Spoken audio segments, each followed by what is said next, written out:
Alright guys, I'm back here with some more Bible reading in Proverbs still. I'm going to be reading Proverbs 25. This has some more headers, if you will, that give an understanding of what the next couple of chapters of Proverbs actually represents. It says here, wisdom for the leaders, Proverbs 25, 1 through 31, Proverbs 25, 1 through 31, verse 30. Let me rephrase that. I keep saying it wrong. This says wisdom for the leaders, chapter 25 through the end of chapter 31. It says, these proverbs were collected by Hezekiah's advisors. The first section was written by Solomon, and the next two sections were written by others. While we all can learn from these proverbs, many were originally directed toward the king of those who dealt with the king. Directed toward the king or those who dealt with the king. I apologize. These are particularly helpful for those who are leaders or aspire to become leaders. The book ends with a description of a truly good wife who is an example of godly wisdom. Ooh, man, I can't wait to read that. I might read that to my wife. Just joking, but, I'm just going to say just joking. We'll stop it there and just keep it, on the straight and narrow. I like to have fun and tease my wife all the time. I'll keep it between me and her. I won't take it to YouTube or Facebook. If you guys know me personally, obviously on Facebook, whether you guys are going to know me personally, but anybody else, just know that you'd appreciate that. So, here we go, guys. I'm excited about this. I'm excited about making this video. Actually, earlier today, I made a video in my classroom. Not faith-based, education-based. It was my last video that I had to make for my teaching program that I've been in for the last 3 years. It's my last observation that I get to send to my fantastic supervisor, field supervisor, Miss Anita. And she's been with me every step of the way the last 3 years. It's crazy that I've been teaching. This is my 4th year in Quincy. It's insane.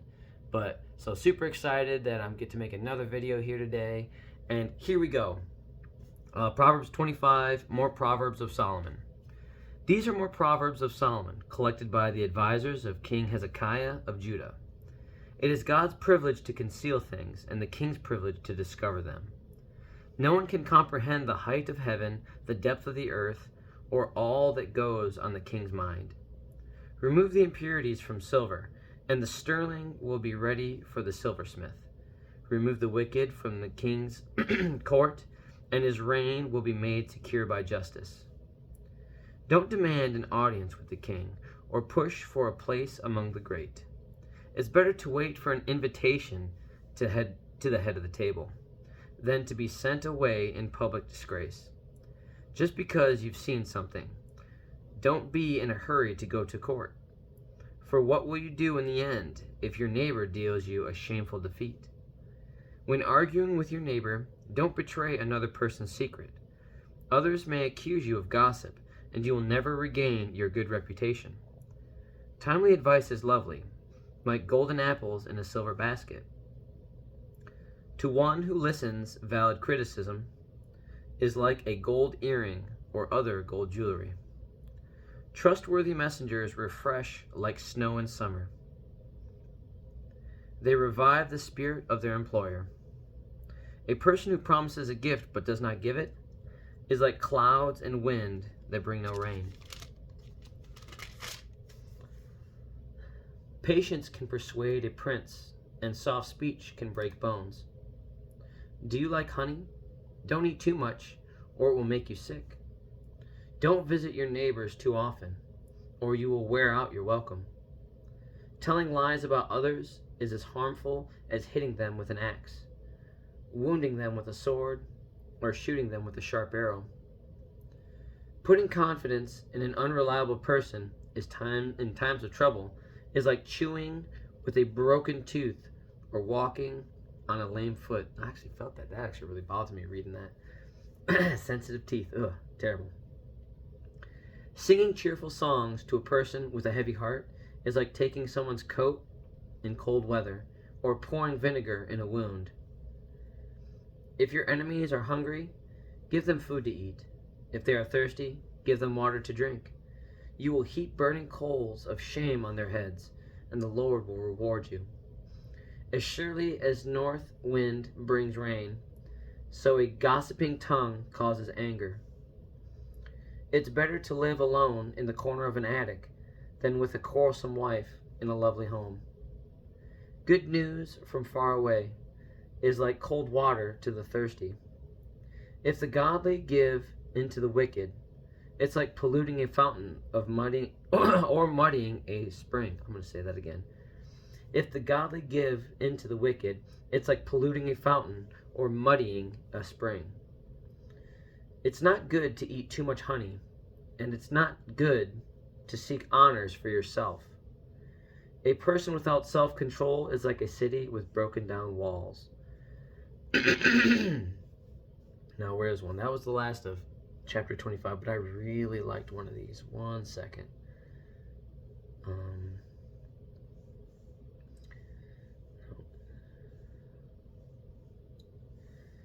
Where'd you go?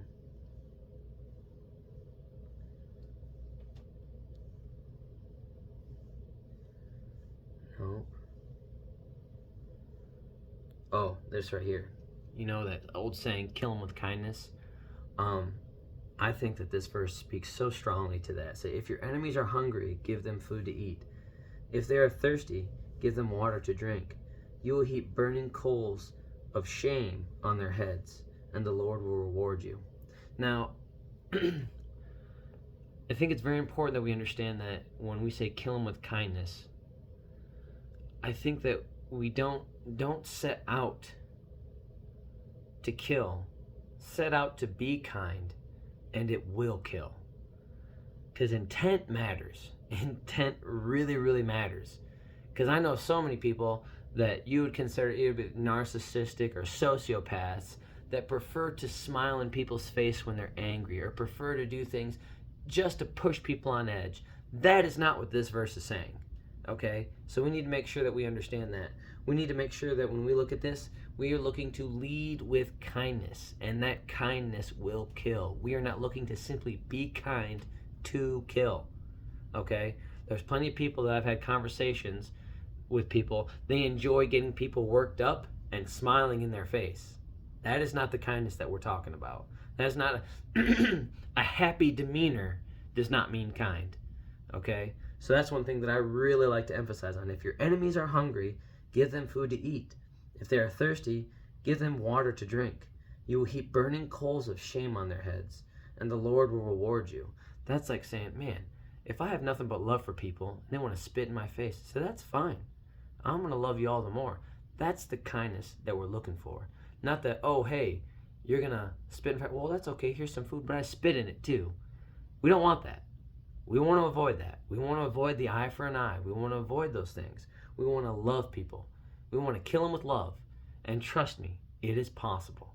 Because if you just love and they're full of hate, that's their problem. They got to deal with that. Those are the coals that you're heaping over their head. If you just love, you don't have any issues. Say, hey, I'm sorry you feel that way. I'm going to love you anyway. You're going to figure it out. It's not up for me to figure it out for you. That's between you and your walk with God. I can love you. I can pray with you. I can eat and drink with you. I can do all these things. But what I'm not going to do is fight with you. Plain and simple. So I really like that one. That one's mentioned quite a few times, and just that simple saying that kill them with kindness, I think that's what it's speaking to, and I love that a whole lot. But that one was short and sweet. On with the Proverbs of Solomon for all you leaders or want to be leaders, aspiring leaders. I'd like to consider myself to be an aspiring leader and looking for more capacity to love and serve every day. So I'm definitely going to heed these words as we continue to chapter 26 tomorrow. Have a great night, guys. I love you, and Jesus loves you. There should be a storm front on the way. Be careful, drive safe, and I'll see you guys tomorrow. Have a good night.